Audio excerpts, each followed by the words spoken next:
همسایه ها خدمات نک باشه. گفتن که همسایه که با حق خدا هست برابر، همسایه که با حق خدا هست برابر، همسایگی را نیکو نگه دار برادر. همسایه نزدیک به از قشره دور، در روز عزا میرسد اول با پس در. ای کاش که همسایه به همسایه شود دوست، والله که چی نیکوست. بگذار که همسایه به همسایه دوست باشد و کوچه به کوچه توی باشد، شهر به شهر دوست باشد. انشاءالله الرحمن الرحیم همه خوب باشد. این تحفه رحمانی است. یک دو سرود برای دوستان، برای خویشتبران، برای رفیقان. زنده باشید. جوان مرد شود، جوان مرد شود زندان حیف است.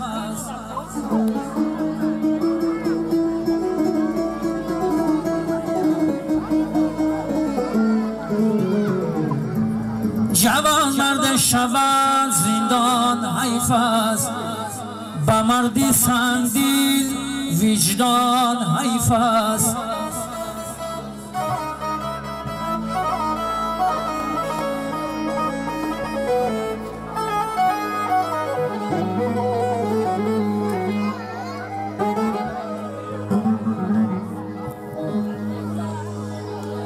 رفیق گرد وفا باشد، رفیق گرد وفا باشد گمش کن، با مطلب آشنا باشد گمش کن.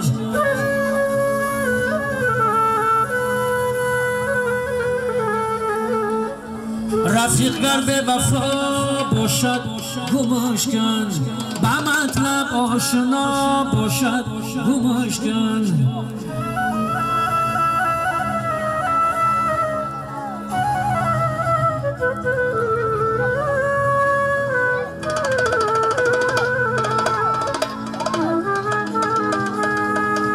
رفیق کی ندارد آشنایی، رفیق کی ندارد آشنایی، اگر فرزند شاه باشد گمش کن.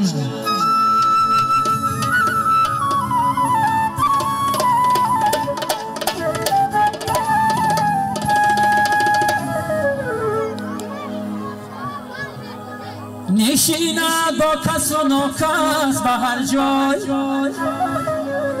نشیند با کس و ناکس به هر جای، با مالت آشنا باشد گمش کن. رفیق به وفا باشد گمش کن، با مطلب آشنا باشد گمش کن.